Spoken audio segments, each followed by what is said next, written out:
You are sitting still, nothing is happening, no notifications, no noise, no task demanding your attention. And within seconds, something strange begins. Your mind starts to crawl, an itch you cannot scratch, a restlessness that rises from nowhere and fills every corner of your skull. You call it boredom. But what is actually happening inside your brain is far stranger than you think. Boredom feels like nothing. It feels like an absence, like a blank space where experience should be. But neuroscientists have discovered that boredom is not the absence of brain activity. It is the opposite. When you are bored, your brain does not go quiet. It ignites. In 2003, a neuroscientist named Marcus Raichle at Washington University made a discovery that changed everything researchers thought they knew about the resting brain. He expected that when people were given no task to perform, their brains would go offline. Slow down, idle like a computer in sleep mode. Instead, he found a vast web of interconnected regions firing up with intense coordinated activity. He called it the default mode network, and it only switches on when you stop doing things. The default mode network is not random noise. It is a specific system. It includes regions tied to self-reflection, imagining the future, replaying the past, and thinking about other people. When you have nothing to do, your brain does not rest. It turns inward. It starts telling stories. This is not a flaw in your design. It is an ancient feature. For hundreds of thousands of years, your ancestors lived in an environment where a calm moment was rare and precious.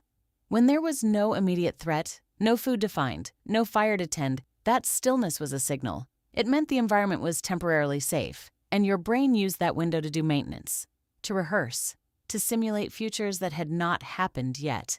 Boredom is your brain's way of saying the present moment contains nothing worth processing, so it redirects its power inward. It runs simulations, it asks what if, it drifts into memory. This is not wasted computation. This is your brain doing some of its most important work. But the modern world has done something no environment in human history ever did before. It has made boredom nearly impossible to reach. Psychologist Sandy Mann at the University of Central Lancashire has spent years studying what boredom does to people. Her research shows that boredom consistently precedes states of high creativity. When people are bored, they daydream. When they daydream, they make unexpected connections. Boredom is not a dead end. It is a doorway, but only if you let yourself stay there long enough to walk through it. The problem is that almost no one does anymore. The average person checks their phone 96 times a day. Every gap in experience, every quiet moment, every pause between tasks gets filled. A line at a coffee shop, a red light, the first 30 seconds of waking up. Each one of these moments used to be a small window into the default mode network. Now they are occupied territory. Your brain never gets the chance to turn inward because something external is always pulling it back out. The cost of this is something researchers are only beginning to measure.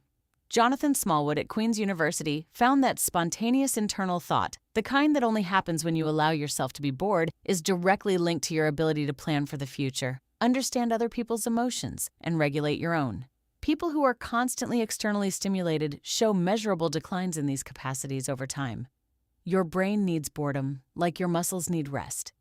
Not because rest is the goal, but because rest is when the adaptation happens. Now here is something even stranger. Boredom is not just about stimulation. It is also about meaning. Researchers have found that boredom spikes most intensely when people feel that what they are doing is meaningless, not when they are doing nothing, when they are doing something that feels disconnected from who they are. A factory worker performing a repetitive task can feel profound boredom while being physically active. A scientist lost in a problem they care about can work for 10 hours without boredom touching them at all. This means boredom is not really about how much is happening around you. It is a signal from your deepest cognitive architecture, a flag your brain raises when it detects a mismatch between your current activity and your internal model of purpose. Boredom is the feeling of your brain saying, this is not what we are for, which is why some of history's most significant ideas arrived during periods of intense boredom. Darwin took long walks with no purpose other than to let his mind wander. Einstein described his most important insights arriving not during focused work, but during unfocused moments of drift. Newton was not calculating when the apple fell. He was sitting still, doing nothing. The default mode network is not a side effect of consciousness. Many researchers now believe it is a core part of what makes human intelligence different: the ability to mentally time travel, to imagine yourself in a future you cannot yet see, to rehearse outcomes before they happen, to simulate other minds. These are the capacities that made your ancestors the most adaptable species on the planet. And they all require one thing: a brain that is allowed to get bored. But there is a darker truth buried in all of this, because your brain, when forced into boredom, does not always go somewhere useful. Studies by Timothy Wilson at the University of Virginia found that when people were left alone in a room with nothing to do for 15 minutes, a significant number chose to administer mild electric shocks to themselves rather than sit in silence. They chose physical pain over mental stillness. That is how uncomfortable the untrained mind finds its own company. The mind, when it first encounters genuine silence, does not flood with creativity. First, it panics. It scans for threats. It replays painful memories. It constructs worst-case futures. This is your brain doing exactly what it evolved to do during moments of stillness: running threat assessments, auditing what is unresolved. Most people run from this stage. They reach for their phone before the discomfort can fully arrive. And by doing so, they never get past it. They never reach the second stage, where the noise quiets and the generative, creative processing begins. This is why boredom, properly understood, is not a problem to be solved. It is a capacity to be cultivated. Your ancestors needed it. Your brain is built for it. The most creative people in history have consistently reported it as a precondition for their best work. And the modern world is systematically stripping it away from you, one notification at a time. So tonight, when you find yourself reaching for your phone because a moment has gone quiet, pause. Notice the discomfort. Recognize it for what it is: not an absence, not a failure of your environment to entertain you, but a signal. Your brain's oldest intelligence trying to wake up. The same intelligence that built language and fire and philosophy and civilization, trying to find the space it needs to do what it was built to do. You call it boredom, but what your brain is doing when the world goes quiet is anything but empty. It is turning on the system that makes you most fully, most dangerously, most magnificently human, and it has been waiting patiently for you to put the phone down and let it run. There is one more thing worth understanding. Boredom is not the same for everyone, and the difference matters.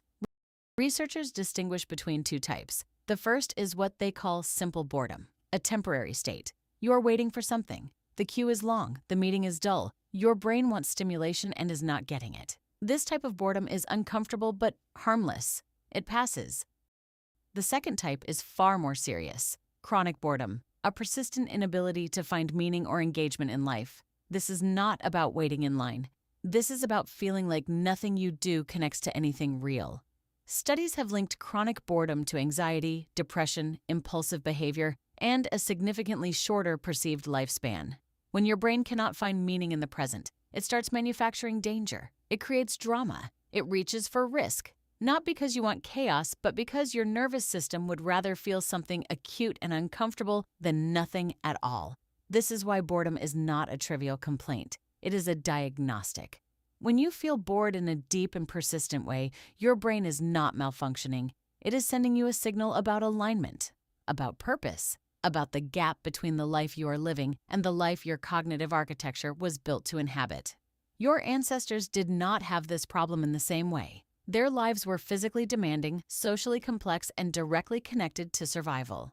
Meaning was not something they searched for. It was built into every waking hour. The hunt mattered. The fire mattered. The relationship with the person sitting next to them mattered. Boredom, when it came, was brief. A gap between meaningful things. And the brain used it well. Now the gap has become the default. And the meaningful things have to be constructed, chosen, and defended against a world that profits from your distraction. This is Stickman Science. If this video made your brain do something interesting, hit like. And if you want more of the strange science hiding inside everyday life, subscribe. See you in the next one.